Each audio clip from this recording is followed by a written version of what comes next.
Okay, let's welcome to Selenium WebDriver Framework Java Training Session 5. So, in the last session, I already covered about different topics of Java, what is all about Java, JDK, and JVM, right?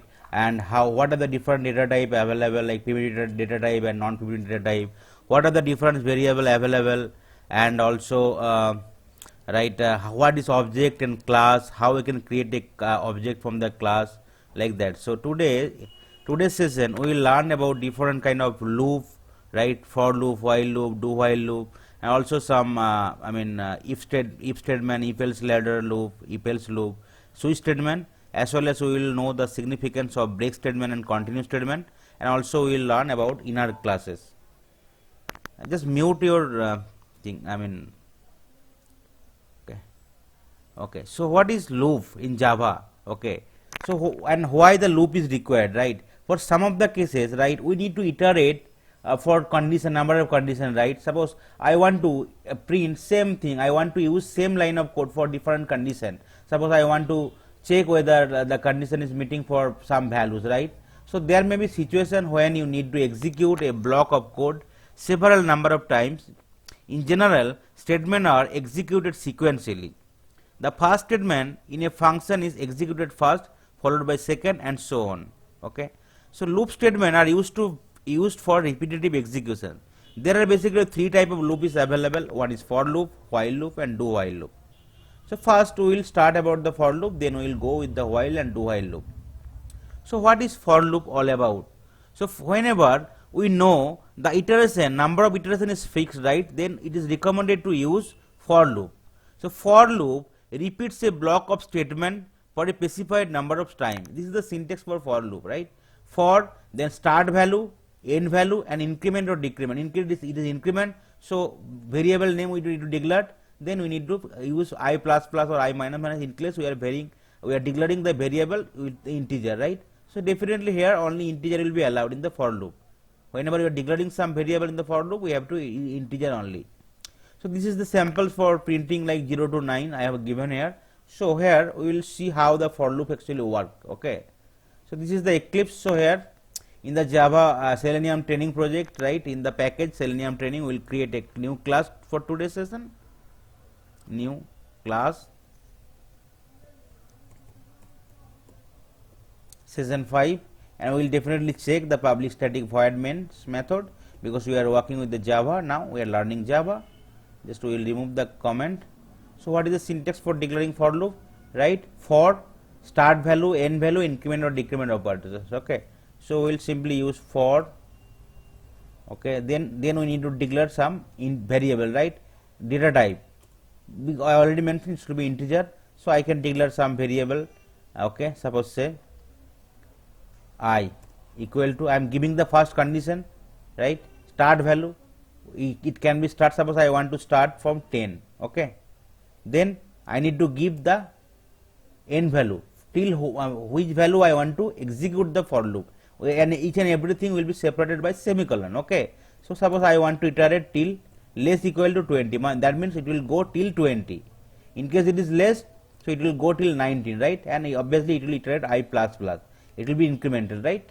And then whenever you are using the for loop, you have to again give some second bracket where you will be giving the body of the loop, right, or statements. Okay, so I want to print the value of I, so and I can print the value of I.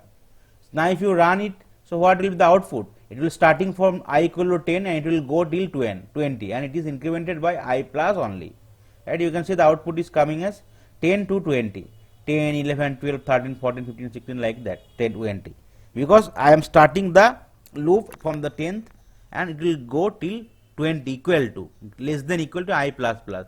Suppose in case I am giving less than, so it will go till 19. Okay, you can see it's till 19, not the equal to value, it's not taking, it is going till 19, that means 20, less than 20. Okay, similar way, if you want to execute some for loop, right, let's comment it out the loop. Suppose I want to use decrement operator, suppose I want to start with 10 and it will go till, suppose say I greater than I want to go till 5, right, or 6. So I can give some equation, it will go till 6, and here obviously it will be minus minus, right, because here I am starting value is 10 and ending value is 6, right. So you have to give greater equal to, so it will be going till 6, okay, and it will print out the value. So it will 10, 9, 8, 7 and 6, it will go till 6. You can see the output is coming like that, okay. Now say I want to use another loop, right, that is called inner for loop, and suppose if I use two for loop, right, so outer for loop will be the loop outside it will be considered as outer for loop, and in case I am using another for loop within the for loop, so it will be considered as inner for loop, right. Suppose I will create a for loop here first.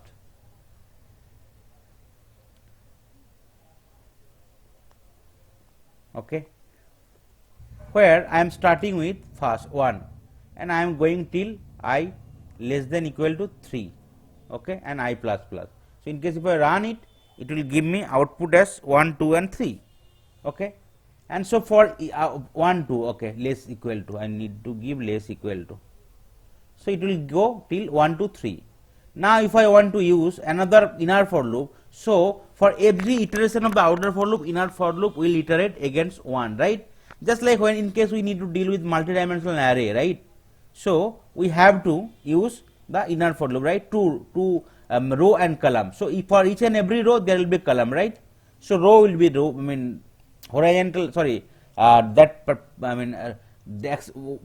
row and then column, okay. So for each and every row there will be column, okay. So outer will be considered as a row and inner will be considered as column. So here again I will be declare some for loop after the outer for loop. So I will declare some variable called integer j. Similarly, it will starting point I can give, suppose say it will start from 5, say, okay, and then j less equal to, suppose it will go till 7, say, and 5, 6, 7. So that is the 3 value it will go, and j plus plus, okay. Now then, because whenever I am declaring any for loop, we have to give second bracket, right, and on the second bracket the body will be there, okay. Here you can see some error message is coming, we need to enclose with bracket. Now error message is gone, and here I want to print I and also j, right. So I plus, and I can give some space. So this is the syntax for giving some space, and again concatenation word plus and then j, because in case it is a variable, so integer, so no need to give any, right, within double quote. So it will give you the value, and here I have given some space, right, which will be in semicolon, 1, 2, 3 space will be there, and it will give you first the value of I, and for each and every I it will give you the j, because outside first loop will be executed, right. Suppose outer loop will be executed, suppose first I, it will be executed for 1, and for each and every I j will be executed 5, 6, 7. So for I1 j will be 5, 6, 7. Then again it will move to the outer loop, right, and again I will increment by 1. So I value will be 2, and for I2 again j will be executed once, 5, 6, 7, and again it will be incremented, I will be go till 3, right, and then again j 5, 6, 7. So after that, as the value of I is less equal to 3, it will not iterate more. So I will be 1, 2, 3, and for each and every I there will be j, right, 5, 6, 7, because it's starting from 5 and it's going till 7, okay. If I run it, you can see output is coming, right, for 1, 5, 6, 7, for 2, 5, 6, 7, for 3, 5, 6, 7. The value of first value is the I, because I will execute first, right. Then for each and every I there will be value of j, that is the called, that is the reason outside loop is called outer for loop, and for first outer for loop will be executed, and for each and every iteration of the outer for loop there will be complete iteration of the inner for loop, right. That is the reason for I 1, 5, 6 is coming, for 2, 5, 6, 7 is coming, and 3, 5, 6, 7 is coming. Now if you suppose I want to iterate the outer for loop till 1 to 5, right. So it will be 3 into 5, that means 15 times, right. You can get the output as 15 times, you can see, right. First 1, 1, 1 and 5, 6, 7, 2, 2, 2, 5, 6, 7, 3, 3, 3, 5, 6, 7, 4, 4, 4, 5, 6, 7, and 5, 5, 5, 5, 6, 7. So that's why the outer for loop and inner for loop, in case multiple loop we need to use, then that will work in that way. So that's all about the for loop. Then while loop.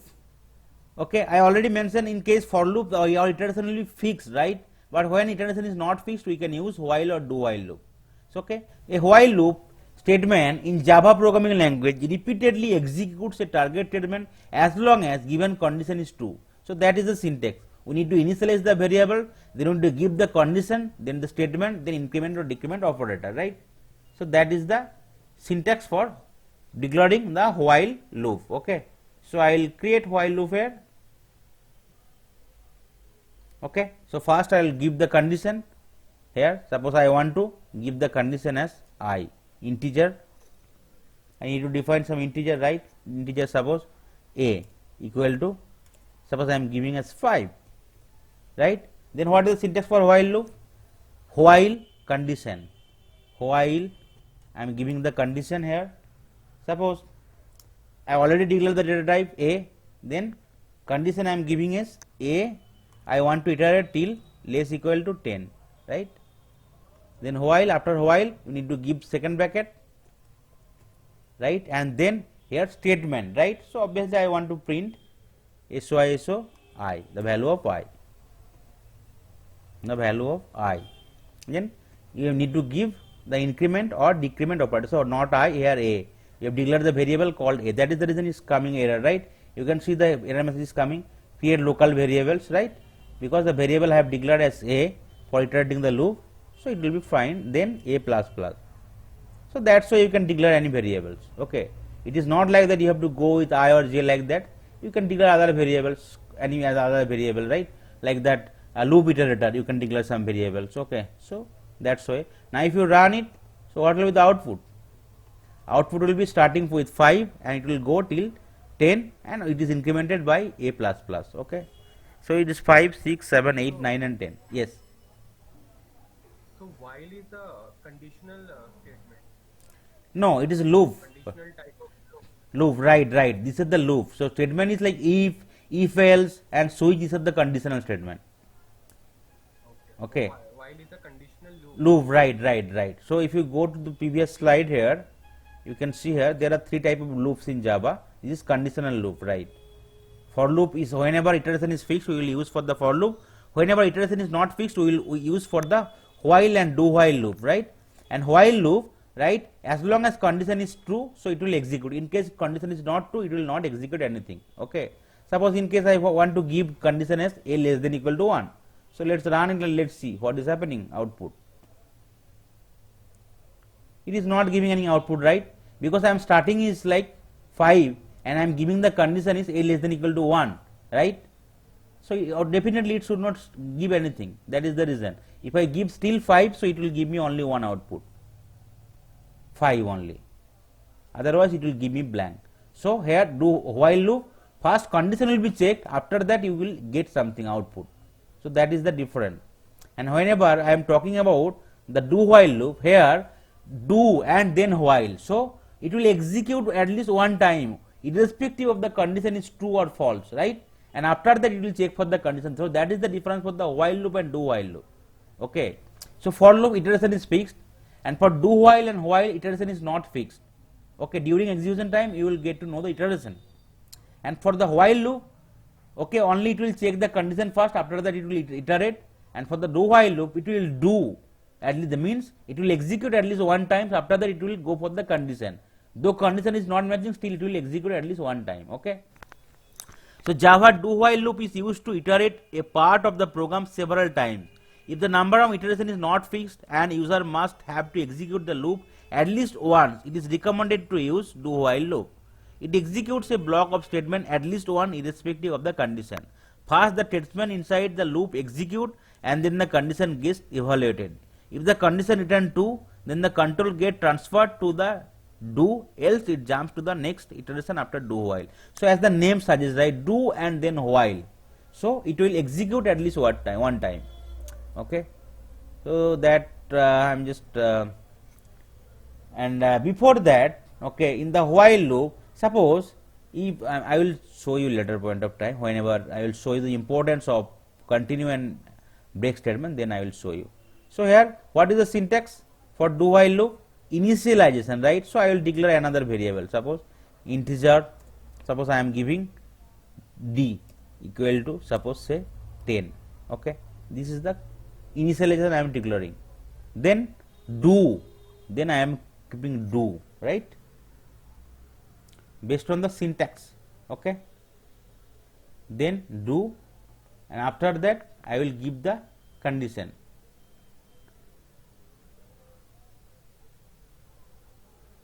Okay, then I am giving the, then do, then I need to start with second bracket, right, then statement, then obviously I need to print SYSO and the value of d. Okay, and here I need to give the increment or decrement. You can see here error message is coming, right, because I did not give the condition. Okay, then increment or decrement, then I need to suppose if you want to decrement, you can give d minus minus. Okay, and then here you need to give the condition. Okay, so what is the condition? So condition will be while, right, while, and you can bracket, suppose I want to, because minus minus, so it will be greater than equal to, suppose say I want to iterate till 5, oh sorry, while d greater equal to 5, right, and here you need to give close with the condition. Okay, so that is the syntax, you can understand, right. So first I am initializing, so just you need to remember the syntax, then do, and then statement, increment or decrement, then condition. So if you run it, it will print you 10, 9, 8, 7, 6 and 5, right, you can see here. Okay, now give some condition, suppose say 12, value will be greater than 12, obviously it will not match, right, because I am declaring the variable as 10, but whereas I want to check whether it is greater than equal to 12 or not, but here output at least it will throw one output because it will do once, right, you can see the output is coming as per the initialization. So that is the difference between while loop and do while loop. So it will iterate at least once in respect of the condition. Okay, after that you will check for the condition, but for the while loop it will check for the condition, in case condition is not matching it will not give any output, but for the while loop, sorry, do while loop, it will at least execute one times. Okay, so then I suppose want to increment or decrement here. Okay, now you can see, right, it will give you 10, 11 and 12. No, it will give you infinite 10 still, because it is not matching, right. So I need to give less equal to sign. Okay, so in case it is less equal to sign, it will, suppose I want to give 15, so it will give 10, 11, 12, 13 and 15, 13, 14 and 15. So that's why you can use, these are the different loops. Okay, this is called loops, 10, 11, 12, 13, 14, 15. Okay, so loop is for iteration, you need to remember it. Loop is for iteration. In case iteration is fixed, so we will go with the for loop. In case iteration is not fixed, so we will go with while and do while loop. In case first we need to validate the statement, we will go with while loop. In case we have to first at least check one time before validating the statement, we have to use do and while loop. So any questions?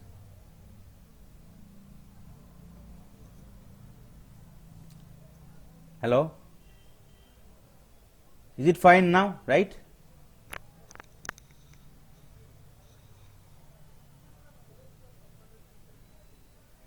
Ankur? Can you just explain? Yeah, can you just explain the last few? Yeah. So in the right. So I already mentioned, right, there are three type of loops, for, while and do while. So in case your iteration is fixed, you will need to go with for loop. In case iteration is not fixed, you have to go with while or do while loop. Okay, and while loop whenever will be used, suppose first we need to check the condition. So this is the statement, right, initialization while condition, first we are checking the condition, then we are doing something, we are printing statement and also incrementing, decrementing. So in case condition is not matching, it will not give you any output. Okay, so obviously it will, you do not know the iteration, but you first want to validate the condition, then you need to go with while loop. And for the do while loop, right, initialization, do and statement. So do and statement, so statement will be printed based on the initialization. After that, it will increment or decrement, and then it will go for the condition. So that is the reason from the name itself, do cut statement means whether condition is matching or not. Condition is matching at the last time, so it will at least iterate for the one time. That is the reason. In case even condition is not matching, so it will give you the default value for the initialization variable. Okay. Okay. So first the statement inside loop execute, and then the condition get evaluated. If the condition returns true, then the controls get transferred to the do. In case condition is matching, then again it will come here, right? Again it will try to iterate it. Else it jumps the next statement after do while. So otherwise it will out of the loop. It will not iterate anymore. Okay. Yeah. Then there is a two keyword available in Java. One is break and one is continue. Okay. And Python, so another keyword will be there. There is called pass keyword, but in Java only there is two keyword, break and continue, to handle the loop, right? Okay. So loop control statement change execution from its normal sequence. When execution leaves the scope, all automatic objects that are created in the scope will be destroyed. So you are running here, right? So, but if you are moving to the next, so whatever object is creating, it will not be there. That is there is a concept called garbage collection, right? So I mean, where like you can, and there is a concept called garbage collection. So in case you know, right, there will be some thread will be working for to iterate for each and every programs, right? And in case your program is no longer be using, right? Okay. So Prashant, just mute yourself. Okay. In case like your iteration is not sorry, your object is not using, so through the principle of garbage collection, it will just clear all the memory, right? So right, as and when you are not using the anything, so it will be when execution leaves the scope, all automatic objects that are created in the scope will be destroyed through the principles of garbage collections of Java. Java support breaks and continue control statement. When a break statement is encountered inside a loop, the loop is immediately terminated. Okay. Whenever we will be using break statement, loop, in case condition is matching, so it will be immediately terminated, and the program control resumes at the next statement following the loop. The Java break is used to break loop or switch statement. So in case there is switch statement, so I will show you in the switch statement for the conditional statement, so no need to worry. Okay. And for the some for or other loops, so I will just now show you, I mean, what is the other thing is, I mean, what is the importance of break, right? Statement in the for and while loop and do while loop. Okay. It breaks the current flow of the program at specified condition. In case of inner loop, it breaks only inner loop. Okay. Okay. So this is the syntax: jump statement and then break. So I will show you the real time examples how it will behave. Suppose in case I want to use some for loop here, right? Suppose I will be using some for loop. So that is the for loop I want to execute.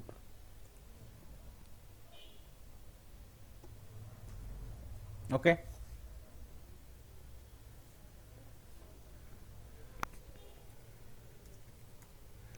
So now if you want to print it, it will give you some value, right?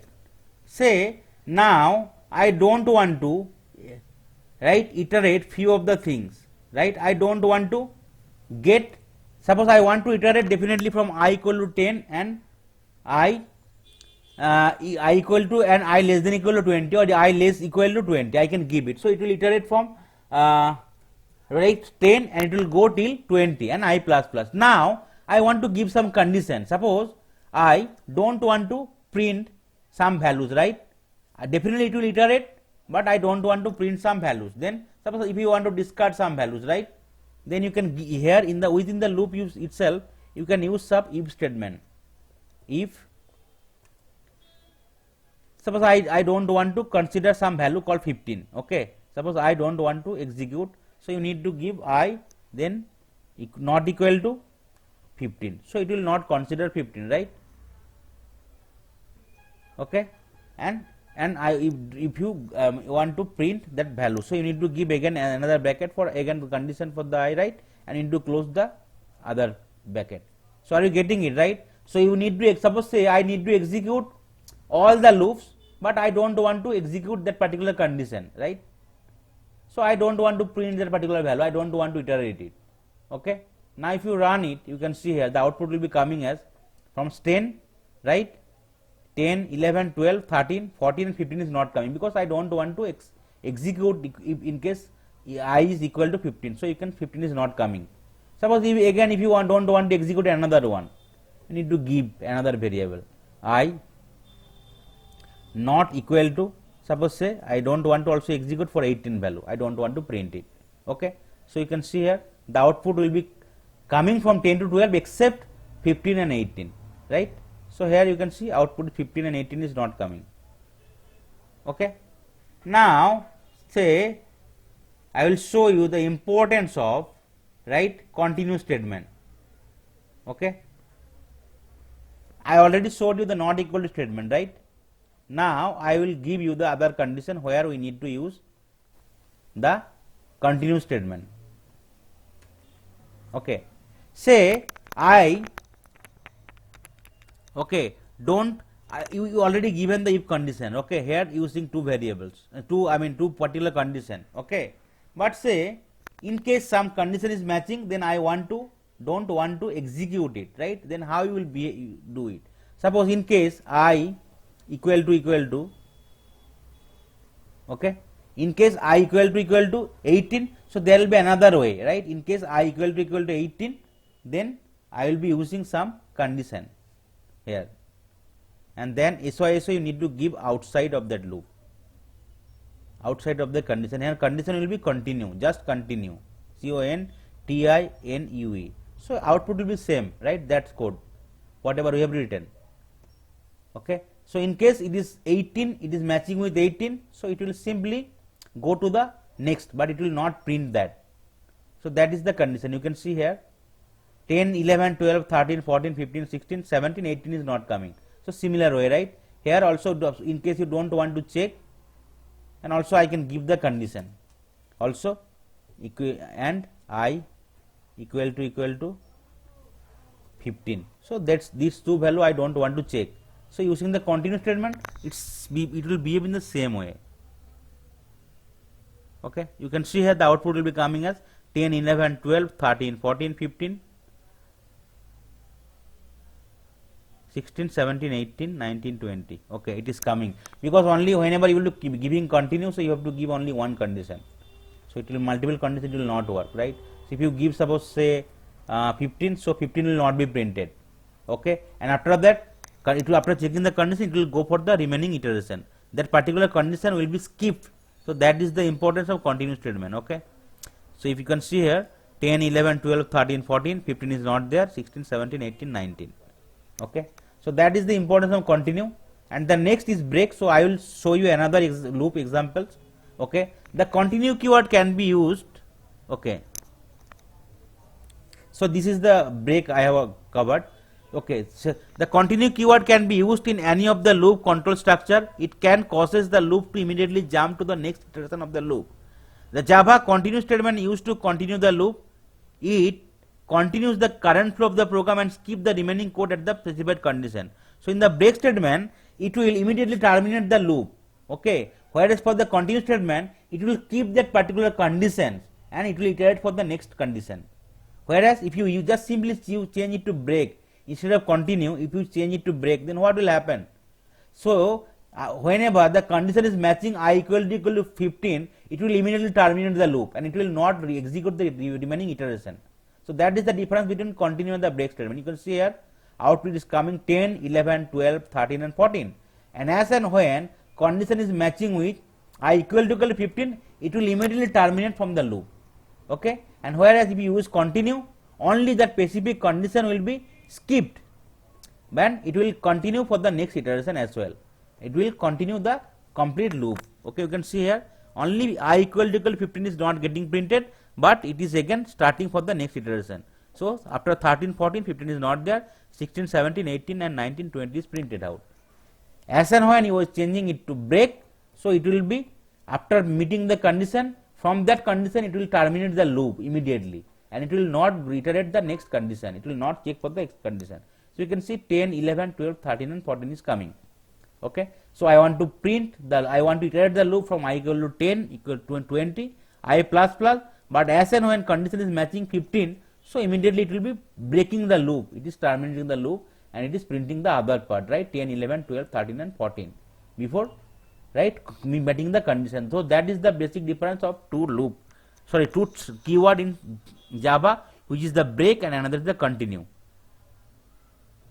So are you able to understand it, the break and continue, the importance of the break and continue? Okay. So when a break statement is encountered inside a loop, the loop is immediately terminated and the program control resume at the next statement following the loop. Okay.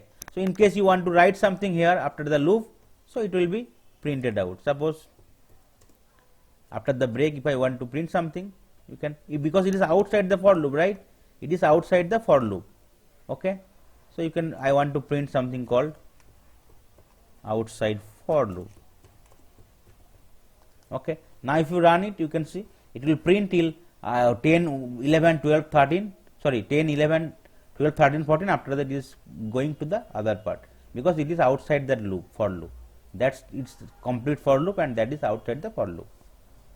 Okay. Okay. If the Java break is used, right, to break the loop, so switch statement I will show you how it is important. So in case inner for loop, outer for loop is there, so right, it only, and in case we use the break in the inner for loop, so only inner for loop will be breaks, not the outer for loop. Whereas for the continue keyword can be used in any of the loops control structure. It can be for loop, it can be while or do while. It causes the loop to immediately jump to the next iteration of the loop. The Java continue statement used to continue the loop, right? In case specific condition is matching, so that will skip. It will skip that specific condition. It will go for the next iteration. And your syntax is jump statement and then the continue keyword will be using. Now we will discard that. Sorry, I will comment out the loop and we will use some for loop here. Okay. Sorry, while loop or do while loop, anything. So I will be using some while loop here. So what is the syntax for while loop? You already seen here, right? While. Okay. So that's while loop I will be using here to show you the importance of break and continue statement. So I am declaring initializing, then I am giving the condition while, and then I want to print something and it will iterate it, right? But after giving the condition, right, if I want to give some specification, okay, then here I will be giving some if condition. Okay, because here it is starting with 5 and I want to iterate till suppose say 10. Okay, and here I am giving some condition. The condition is if a equal to 7, say if in case a equal to 7, then I just want to continue. Okay, and it will remain the still same. As you know, right, in case you are using, I will show you, in case you are using for loop, you have to give it the bracket, right, and in case you are if else loop, also you have to use second bracket, and where you need to give the your condition or statement, right. So in case of while loop also, if I condition is matching with a equal to 7, so it will continue. That means output, what will be the output? Output will be 5, 6, so 7 will not be printed, again it will start with 8, 9 and 10. So if you execute it, you can see the output is coming as 5, 6, not 7, but 8, 9 and 10. Because as and when condition is matching, it will skip that particular condition. Okay.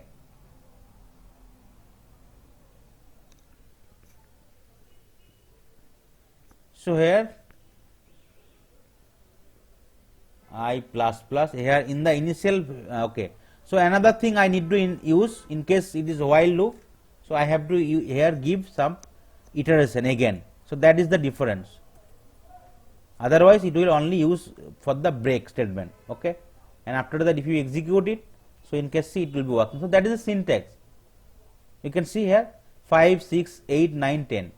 So additional iteration you need to give it inside the condition keyword in the if condition. Otherwise it will not work. It will work with the same with the break loop. Now if you want to change it to break, you can see for the continue, it will only skip that condition, right? A equal to 7, 5, 6, 8, 9 and 10 it is coming. But if you change it to break, so what will happen? It will only give you the value of 5 and 6, not the other value. You can see here it is coming as 5 and 6. So as and when condition is matching, it is terminating the loop from that particular while loop, right? So only 5 and 6 is coming. Okay. So that are the different importance of these two keywords in any kind of loop, right? It can be for loop, it can be while loop, or it can be do while loop. Okay. So any questions from the break and continue statement? So I will repeat once more in case if you want to clear some doubt.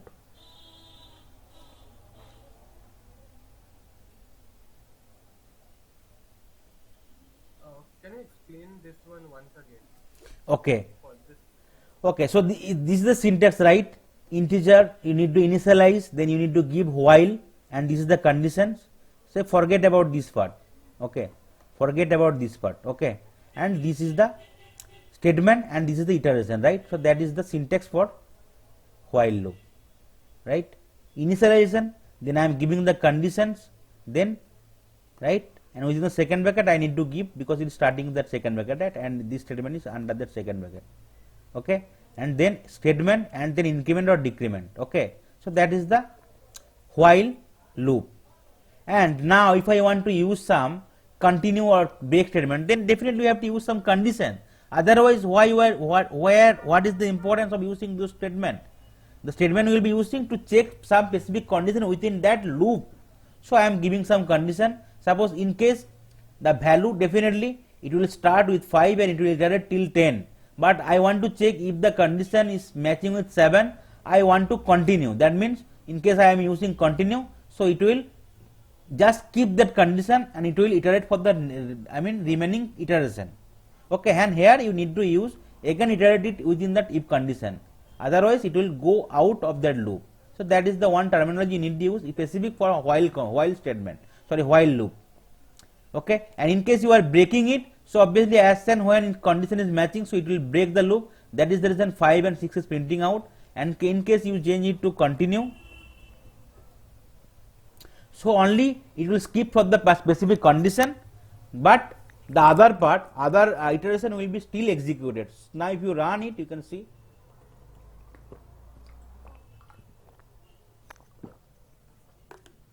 So it will be starting with 5 and it will try to execute 5, 6, 7, 8, 9, 10, but as we have mentioned the condition a equal to 7, so that particular condition will be skipped, right? So 5, 6 not excluding 7, 8, 9, 10 is coming.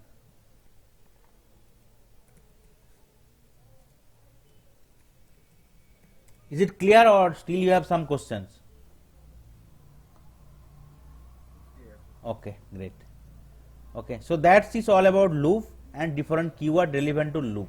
Okay, only 2 keyword is available. So in most of the interview they used to definitely ask the question why, how you can use some loop, how you can want to print out using increment or decrement operator, what is the difference between while loop, do while loop, and what is the significance of break and continue statement in case if you want to deal with some loop, right?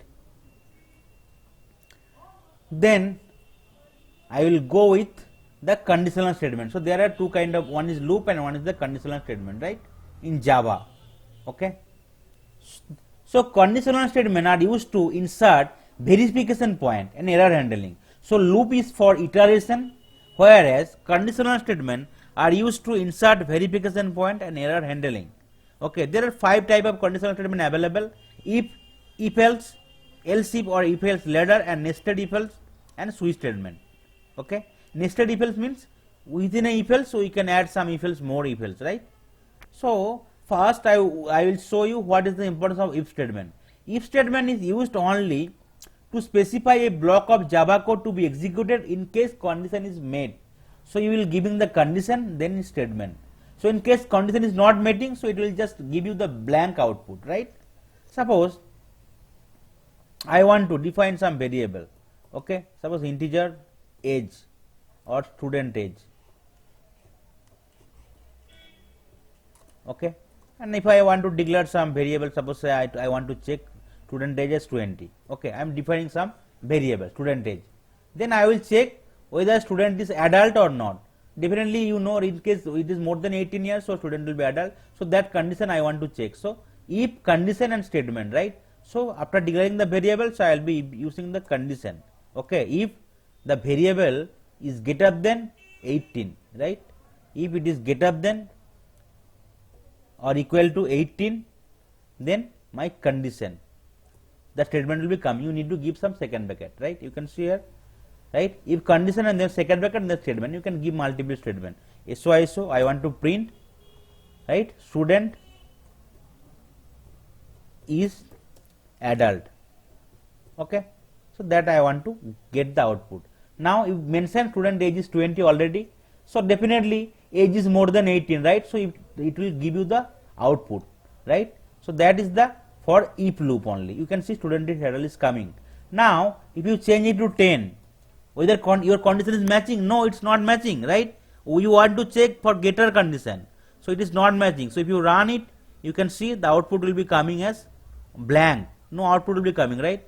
Because only you are just checking the positive condition. So through if loop you can check the, in case condition is matching, then it will give you the output or relevant result. But in case condition is not matching, so you will not get the intended output, right? That is the reasons if else condition, right? If else statement came into the picture. So in case condition is matching, still we can get something. In case it is condition is not matching, still we can get the output, right? Now if you use, already I given the condition for if, then I will use here another called else condition, right? Similarly I need to check, give the some output here. So if student age is greater than 18, so student is adult, here student is not adult or minor, I can check, else student is not adult or minor. Okay, now if you run it, so it will be going for the else part, right? In case condition is not matching, so it will go for the else part. Condition is matching, it will go to the if part. Now you can run it, you can see here the output is coming, student is not adult or minor.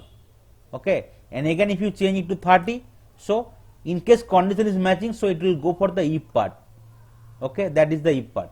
In case condition is not matching, it will go for the else part. So in case you are using only if, so it will definitely try to check for the positive part. In case it is negative validation, so it will not give you an output. But in case you are using if and else loop, so it will give you output always. In case condition is matching, so it will go for the if part. In case condition is not matching, it will go for the else part. So that is the, that's why we can handle the disadvantage of the if statement with the help of if else ladder. If else statement. So student is adult. So definitely it is matching the condition, so it will go for the right, I mean statement for the if statement. In case it is not matching, it will go for the condition with the else statement. So in case change it to say 17, still it will go for the else statement, right? Because it is not equal to greater equal to 18. And you can see here the output is coming still, right? Student is not adult or minor. Okay, then so if an if statement can be followed by an optional else statement. Else statement is used to specify a block of code to be executed if the condition is not met or false, right? So in case if you want to check only for the positive conditions, okay, then you can use if statement. But in case if you want to check for all the condition positive or negative, then you have to go for the if and else statement. So only you can check as two states, two condition, not the multiples, right? So that is the another advantage is there for the if else. So to handle this thing, you have to use if else ladder. So it will go for multiple condition, right? Okay. Now, okay, suppose under the if condition, if you want to give you another more condition if loop, right, within the loop itself. Okay, suppose I already mentioned student age is 17, or here I can declare some variable called, right, you can remove it instead of student, or you can keep it, no problem. Okay, so student age is, because anyway everybody is student at the end of the day till the your death, I mean person's death, right? Definitely people are learning something, they are okay. Now suppose in case condition is positive, then within that particular if condition I want to check another few condition. Okay, suppose here I am giving the age as 30. Okay, so it will definitely go with the if condition. Now within the if condition, definitely student is adult, but still I want to validate whether student is only adult or student age already crossed 60, so student is senior citizen. Okay, then how you will check it? Then within that if loop you can keep another if loop, right? So this way. So within that if loop you have to use another if loop, right? And here you can give the condition. So I will use the variables. In case age greater than, right, equal to 60, then only I will consider for senior citizen, right? So I will be using here the output. Okay, so I can use the output. I will control X, and so I will be using student is senior citizen.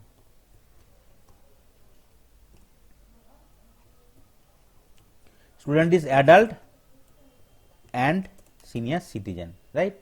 Or else, so within that if loop I will use else here, else condition,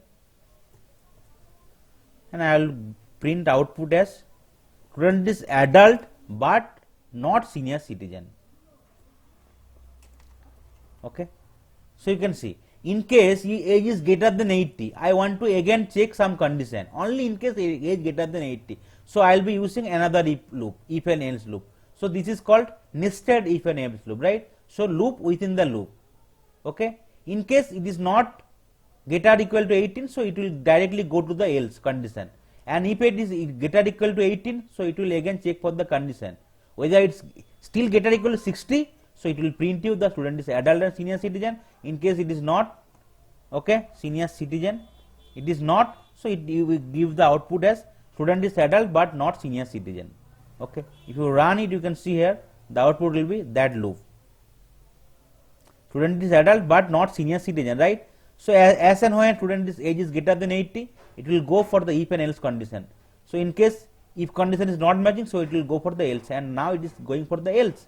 Now if you change it to 70, suppose age is I am changing to 70, then what will happen? Definitely is matching greater than 18, so it will go for that if condition, and again it will go for the positive one first. So in case still it is matching, so it will just give you the output. It will not iterate anything. You can see the output. Student is adult and senior citizen, because here age is 70, right? So that's why you can use loop within the loop called nested loop, nested if else loop.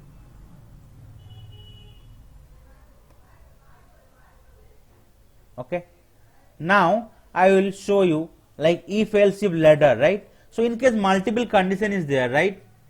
Okay, so you can use if else if ladder. Okay, suppose say you know, right, whenever we are doing some examination called standard X or 12 like or college, right, some grade will be given, and grade will be given based on some mark.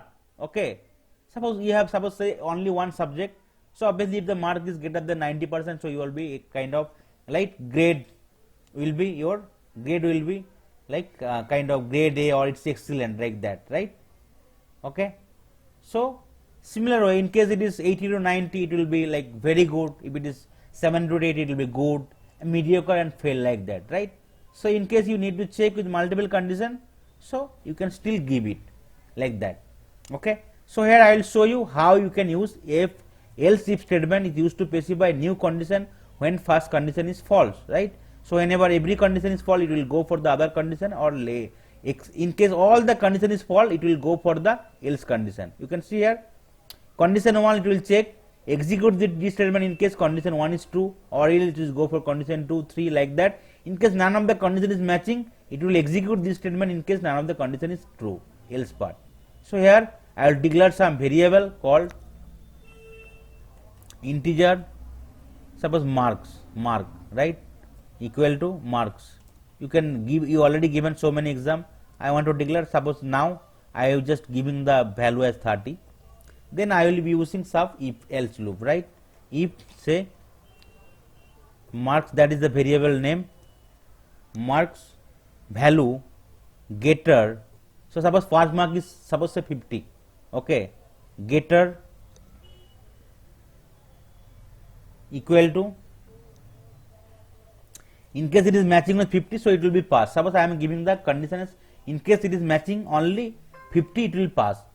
Okay, and ampersand, right, marks and less equal to 60, less 60. It is still in the range, so you can see simply grade D. Okay, SO, student grade is grade D, or student like is, I can give the student grade is D. Okay, so the pass mark is supposed to 50. So in case student mark is within the 50 to 60 range, so it will be student D. Okay, or else if, so I'll be giving not else, here I'll be giving else if. Okay, instead of if. So if the condition is not matching, so it will go for the else if. Suppose I am giving the condition is if the student mark is 60 to 70 range. Okay, so student is like C grade. Okay, else if the student mark is 70 to 80 range, 70 to 80 range, so you can make student grade is B. Okay, else if you can give some condition. Suppose student condition if mark is greater equal to 80, so obviously after greater equal to 80 till 100, I want to give the mark as grade as A. Okay, in case none of the condition is matching, then I will use simply else. Okay, and here I will make the output as student is fail, right? So fail mark, no grade or fail. Okay, so that is the code I want to write for if else if ladder, right? So I am declaring some variable, okay, marks variable for suppose for a particular subject 100 marks is there, say. Okay, and I want to check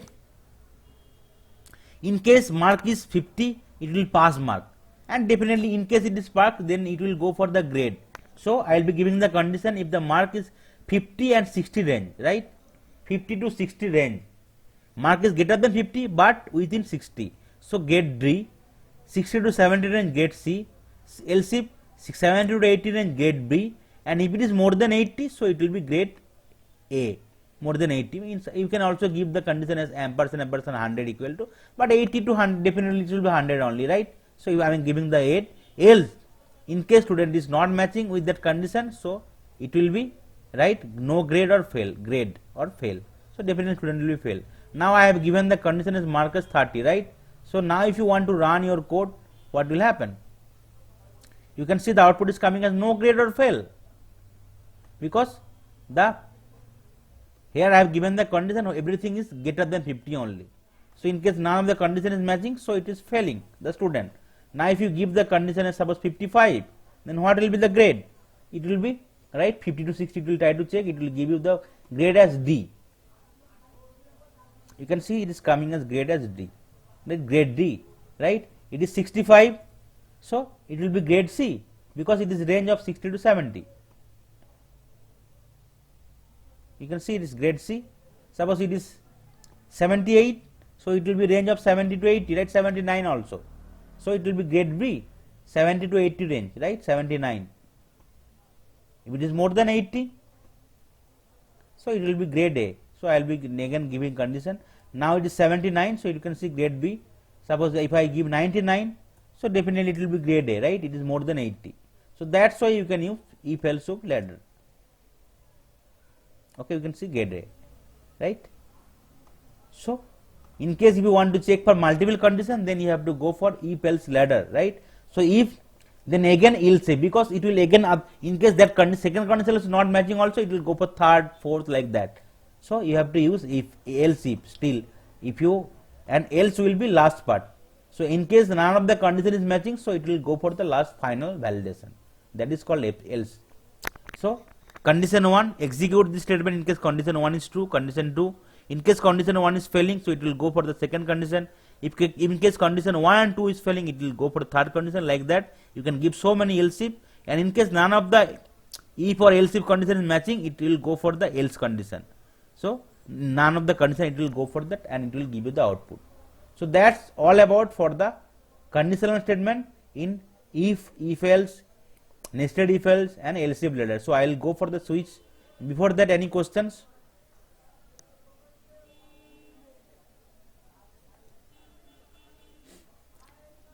Are you able to understand the conditional statement as part of if statement, if else statement, else if statement, and nested if statement, if else? Ankur? Yes. Okay. Prasant?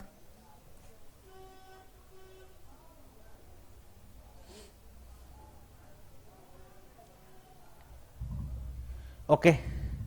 Then I will go for the switch statement, right? A switch statement allows a variable to be tested for equality against a list of values. Each value is called case, and the variable being switched on is checked for each case. Okay. The switch statement work with characters, short, int, long data types. The case value must be unique. Whenever you are giving the case here, the case value will be must be unique. So switch, then expression, then the case value, and for each and every case value you can use the statement, and you can use the break statement after each and every case, but it is optional. If you are not using, I will show you the what is the importance of using the break statement, and in case you are not using the break, then what will be the problems. Okay, for the switch case. Okay.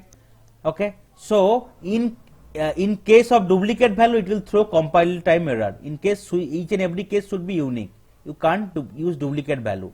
Each case statement have a break statement which is optional. It's not mandatory. When control reach to the break statement, it jumps the control after the switch expression. If a break statement is not found, it will execute all the case after matching the condition.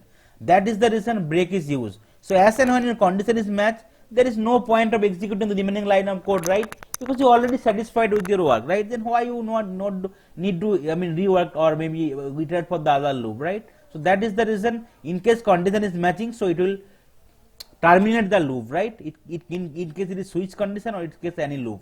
So that is the importance of break statement here also. So this is the syntax: switch, expression, case, value, and then statement. Okay. So I will be giving first simple example. Okay. Suppose, let's comment it out it.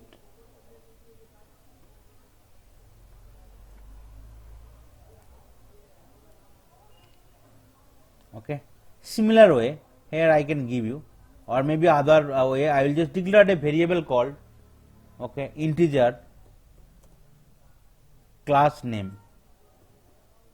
Okay. And here I am giving some value called 3.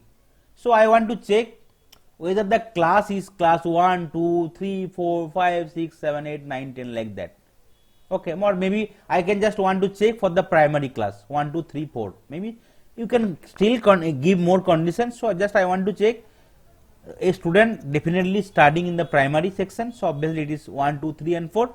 But within that I want to check the conditions. Okay.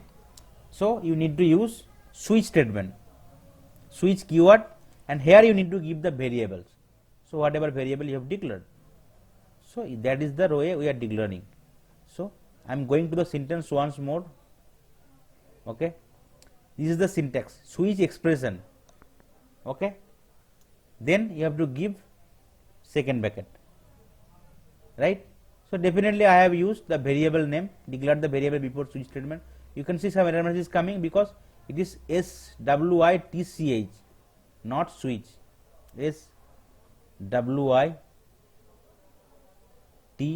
switch, switch statement.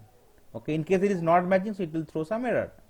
Okay. So I am starting with switch expression. Expression is the variable. I want to check the variable's condition. So after that you need to give the case word and then value, right? So I will be using case.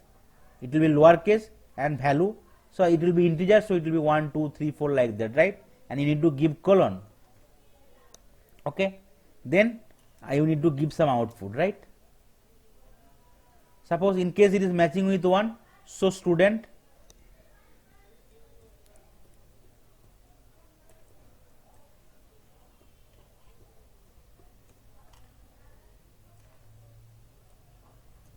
is in class 1. I can mention that statement, right? In case it is matching with 1, so student class name I am giving at 1, right? Then I can use break. It is optional. So I will show you in case we are not using as well. Okay. Then I can give few more conditions.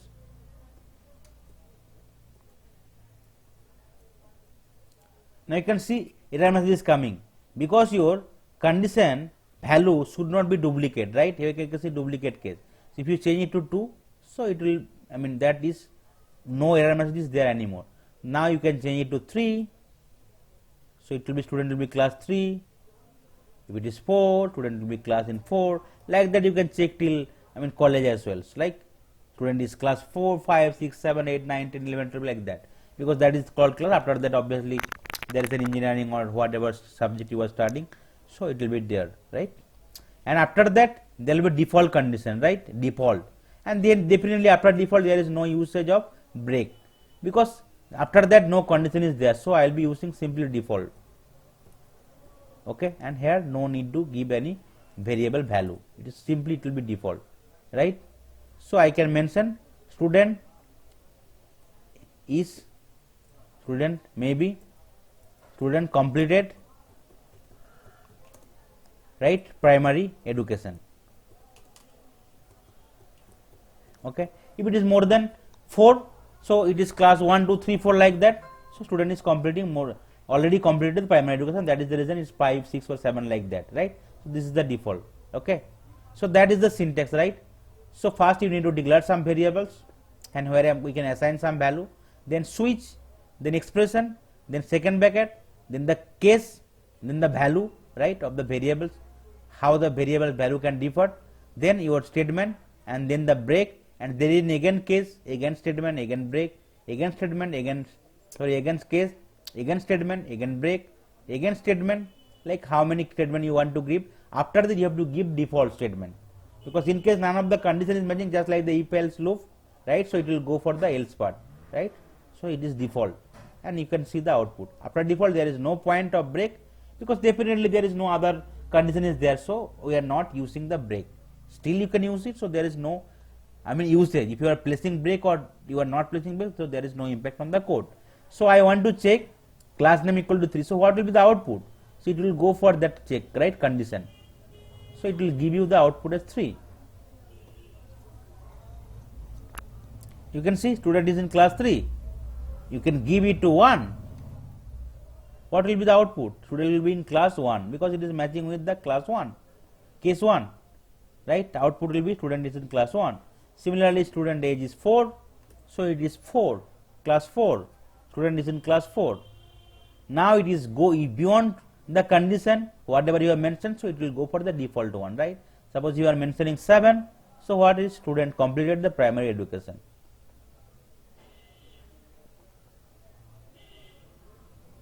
Okay, you can see student completed the primary education, right? Now say I am removing the break statement here, because this is the optional, or I am not removing, I am just commenting out all the break statement here. Then what will be the output? Okay, you can see the difference in case you are using break or not. Suppose in case you want to check for 7, so definitely it will check for the last condition default, and after that no line of code is, no condition is there, so it is not having any impact. So in case you are removing the break or not, okay, it will just only still print the student completed primary education, right? Now suppose if you want to check the condition 2, right, so it will definitely go for case 2, but the problem is that as we are not using the break, so your loop, your switch statement is not getting ended here, it will go for the other condition also, it will print, it will not check, but it will simply print. So that is the difference, right? In case you are not using the break statement, you can see the output will be from here to complete till end, right? So it is starting from here, as soon as condition is matching, in case it is break, so it will be immediately terminating that condition from that loop, right, from the conditional statement. But in case you are not using break, so it is also going for the other condition, it will give you the output. So that is the difference. Suppose in case if you want to check with 4, so definitely it will check for the fourth condition, it will come for the fourth condition. After that all the post condition will also be executed. You can see the output will be case 4 and also default part.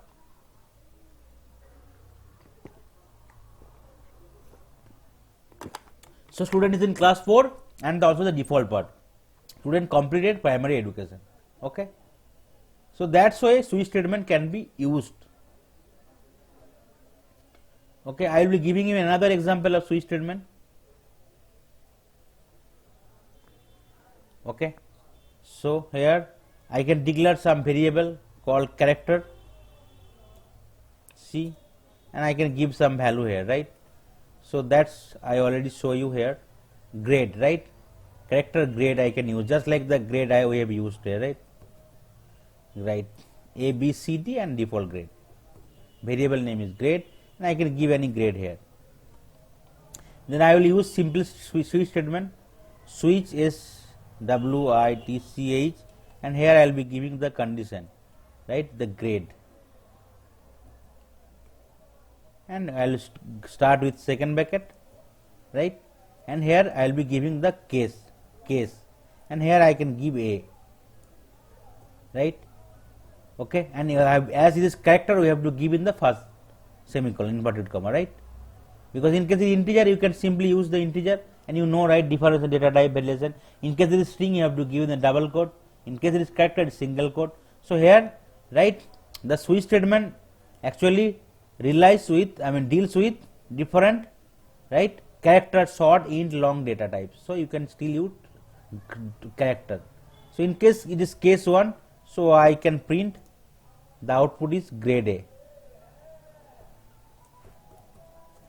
So after that I can use break, or I simply if I do not use, so that you can know, right, after condition is matching, so it will still go for the other condition. So that is the reason it's better to use the break. Okay, so you can see duplicate value is not possible, so I need to change it to B. So in case it is matching with B, so it will be grade B. In case it is condition is matching with C, it will be grade C.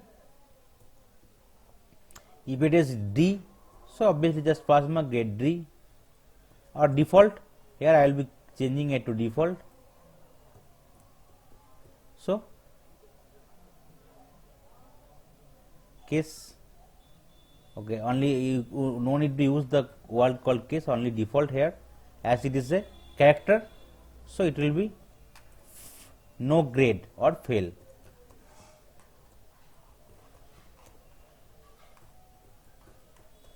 Okay, now here I have given the condition as B, right, grade I have declared already B, so definitely it will go for the B, right, it will print out me output that grade B.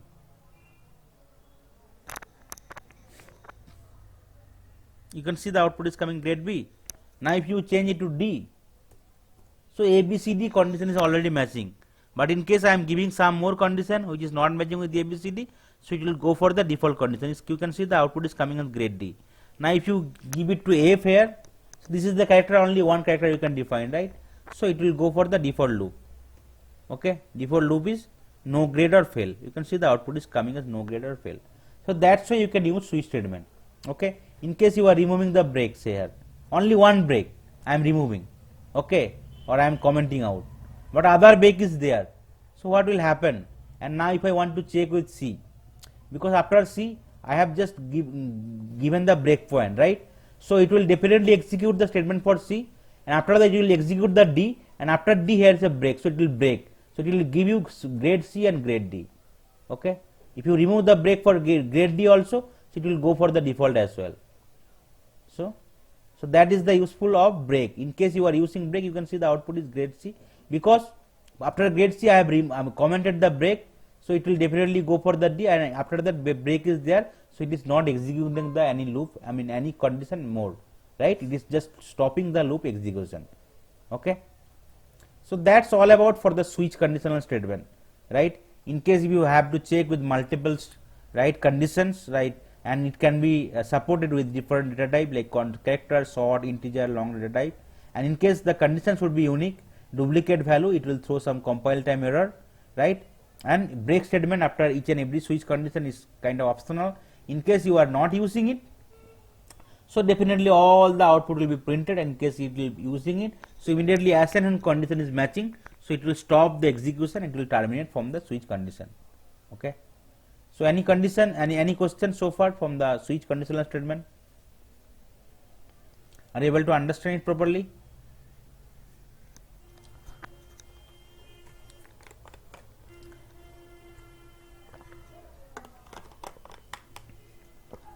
Okay, Then I will go for the last topic for today's session, which is the inner class in Java.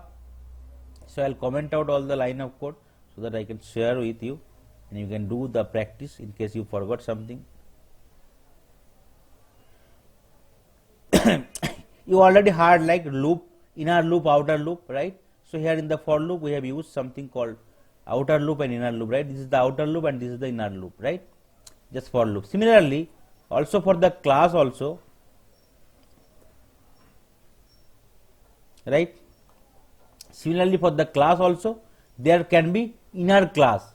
So in case we are writing some class, so this will be considered outer class, and under that class we can use some inner class. Okay, so class within a class called inner class. Java inner class or nested class is a class which is declared inside the class or interface. Okay, right now no need to worry about the interface, because whenever I will show you the interface, then only you can get to know what is interface. You know there is 4 concepts is there, right, for Java ops concept, like inheritance, abstraction, encapsulation and polymorphism, right? So there is a concept called abstraction, where you can create abstract classes and for which like your methods can be abstract or non-abstract in nature. But whenever you are creating any interface, so all the methods should be abstract in nature. Abstraction means without any methods value, right? Only it will it can we have the method name, right? No body in the method. Okay, so in Java it is also possible to nest classes, a class within a class. The purpose of the nested class is to group classes that belong together, which make your code or more readable and maintainable. In case some of the classes is you think that maybe it is relevant, like suppose you are already having some employee class, right? Okay, an employee class can have several data, right, called age, right, employee number, salary, like that, right? Similar to employee, there can be some employee family member class. So this is relevant to employee only, right? So we can create employee family member class within the employee class, so that employee can get to know all the relevant, along with we can get also the information along with his salary, employee number, like also we can get to know his how many employee, how many family member is there, is he having or husband or wife or children or mother or father, like that, right? So that's why we can segregate the relevant class and we can use in the nested class or inner classes, right? Nested class represent a special type of relationship that it can access all member, data member and method and outer class including private. So right now no need to worry about like the different data type. So definitely I will try to cover. There's data type called private, public, protected and default, right? So in case it is public, so it will be accessible through all the members. If it is private, right, it can be accessible, right? If it is protected, it can be accessible outside the class but through some inheritance property. Okay, so nested class are used to develop more readable and maintainable code because its logically grouped classes are interfaced in one place. To access the inner class, we need to create an object first for the outer class, then we need to create an object using the inner class for the inner class. Okay, so I will let you know how we can create the object for inner class. An inner class can also be static. So these are the modifier, access modifier. In case it is static, so I already mentioned in the last class, in case it is static, your memory allocation will be automatically done, right? So in case you defining some variable, right, static variable, so immediately memory allocation will be done, and in the class level you can directly use that static variable. Similarly for the static inner class also, there is no need to create the any other object for the inner classes. In case it is static, you can directly access it, and in case it is not static, so you have to create an object or instance for the inner class as well. After that you can use it. So unlike regular class, an inner class can also be private or protected. If you do not want outside object to access the inner class, right, declare the class as private. In case you do not want the outside class, right.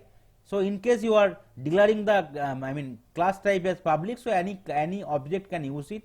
In case you are declaring private, so outside that particular object, no other object can be used it. Okay, so that is the syntax for inner class.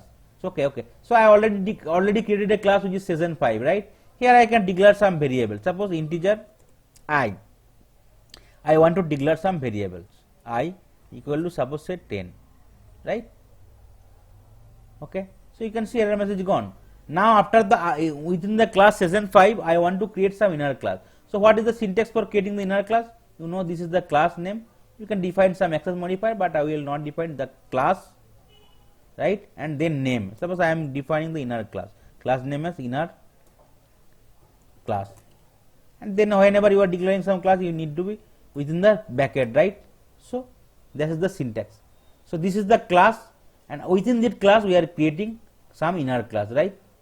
And in the session 5 I have declared some variable called integer I equal to 10, and here I am just simply creating an inner class without defining any modifier, right? We are not defining as static, so we are creating a non-static inner class. Here I can define some variable, right? Integer j equal to suppose say 20. Okay, so that's done, right? Now you know, oh sorry, here is it's also now public static modifier, we can't comment it out. Okay, this is the main method. So this is the class, right? We already created, where we declared some variable integer I equal to 10, and within the class we are creating another inner class, okay, called inner class, where we are defining some variable 20. Now you know, right, how to create an object or instance for the class. So first we will be creating the object or instance for the outer class. So suppose giving the object name or outer class, this is the object name, equal to new session 5. So that object has been created. Now with that object I can access the variables in the that outer class, right? OC, if you press something, then you can see I variable is coming, but not the j variable is coming here, right? So because j variable is inside the inner class, it is not coming. So only you can access the variables of the outer class, because this is the outer class, right? Within that outer class I have declared the variable I equal to 10, and within that outer class session 5 I have created another class which is inner class, and in which we have declared another variable called j equal to 20, right? Now if you want to access the inner class, then you have to create a variable for the right inner class. So what is the syntax? This is the syntax: outer class dot inner class, then you need to create the object, and then this is the variable name for the outer class dot new inner class. So that is the syntax you need to use. So first I am giving the outer class, so you need to remember it, dot inner class. You can see the inner class is coming, this is the inner class name, and after that I will create some variable, this is called inner class, IC inner class, equal to, you need to give the outer class object OC, object reference, right? And then you need to give dot keyword dot, and after that you can use new, you can see, sorry, OC dot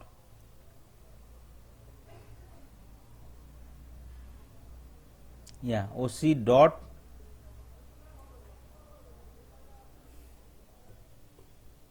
new, and then this is the inner class name. So that is the syntax, you need to remember it. Okay, you can see error message gone. Now if you want to access the inner class variable, you can access it. So I will be want to print out SYSO, right? You can give the inner class reference, then if you press dot, you can see the variable of the inner class j is coming, right? Now if you want to print out, you can access the two variables. So one, first it will print the variable name I, which will be 10, and then next variable of the inner class, which is j 20. Okay, so that's why you can access it. Now if you want to sum these two variable, right? Okay, how you can sum it? So once will be, right, inner class outer class object dot variable name I, right? And then I can use plus sign, then inner class variables, and here dot j. Okay, this coming, right? Now say I will define another variable, integer k equal to 30, right? Now if you want to perform that operation for the k also, you can sum it, right? So IC dot k, you can see k is also coming, because that is the variable for inner class. Similarly here, if you want to give another variable in the outer class, integer, suppose ijk, I want to declare another variable, suppose it is 40. So here if you give the outer class reference name plus outer class reference name OC dot L will be coming, you can see here now L is coming. So now if I want to sum 4 variables, So 10 plus 40 equal to 50 and 50 equal to 100, right? So it will give me the result as 100 output.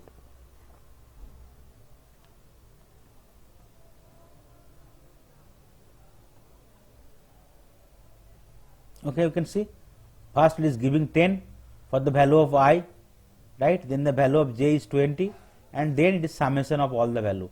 I value is 10, j value is 20, 30, 10 plus 20 equal to 30, then the k value is 30, 30 plus 30 equal to 60, and then L the value is 40, 60 plus 40 equal to 100. So that's why in case any inner class is there and you are not declaring any inner class as static, then you have to create the object for inner class as well apart from outer class object. Okay, now let's comment out this code. Now, okay, let's comment out this code, and here just simply declare the class as static, inner class as static. Then what will happen? Just like the variable, right? In case you declared the class as static, definitely all the variable within the class will be static, right? So here that's the right I have written, right? Inner class can also be static, which means that you can access it without creating an object of the right outer class. So you no need to use that outer class object reference, and you no need to create a inner you no need to create a object for the outer class. You can directly create an object for the inner class. Okay, so here now we will just create the object directly for the inner class without help of the outer class. So here inner class, directly I will be creating the inner class object. So in case it is static only, otherwise it is not possible. You can see no error message gone. Now after that if I directly want to access it, j and k variables, so you can access it. So that is the difference, right? So IC dot j and k is coming, right? So I created directly the inner class object. Here I did not use that reference, right? You can see the reference first. Outer class dot inner class I did not use it. I directly created the inner class object without the help of outer class. So in case it is static only, then you can do it. IC dot j or k you can use it. IC dot suppose k I want to print out. So it will print you. The value of I is 10 and the value of k is 30. So it will give you the output 10 and 30.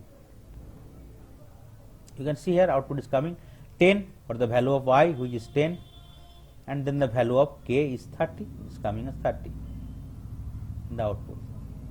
So that is the difference. So here if you as and when you are mentioning the your inner class type as static, so you can directly create the object or instance for the inner class without using right outer class. But in case it is not static, so you have to use the outer class reference dot inner class, and then you have to create the object dot inner class with the help of outer class object reference. Okay, so that's why you can create declare different variable, create different methods in the inner class as well, and you can access it. Okay, so that's all about from today's session. So I already covered here, right, what is loop all about and what are the different loop is available. In case iteration is fixed, you will go for the for loop. In case it is not fixed, you will go for the while and do while loop. In case you want to first check the condition, it will go for the while. In case you want to execute the loop at least one time, you will go for the do while loop, right? And in case if you want to in case condition is matching, and if you want to execute move out from the loop, you have to use the break statement and continue statement. In case for a specific condition you don't want to skip that condition, after that you want to move the remaining condition, you have to use the continue statement. And conditional loop, right, 5 loop. In case only if you want to check for a particular condition, only for true condition you have to use for the if loop, and you have to use if you want to check for if and else condition, so you have to go with if else loop. And if you want to check with multiple conditions, so you can use if else if ladder. And in case within a condition, if you want to check for other conditions, so you have to use some nested if else loop, right?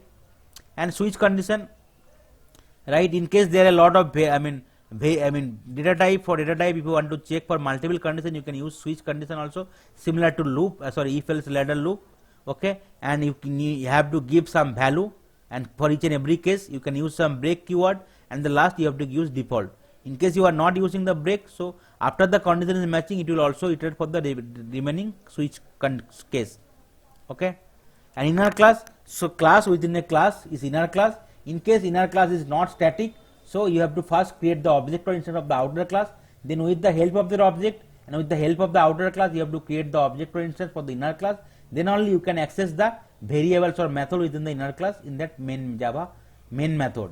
And as and when you are declaring the inner class as static, right, so there is no need to use that outer class object difference or outer class. You can directly create the object or instance for the inner class and you can access the variables or method within the inner class. So that's all about for today's session. Thank you.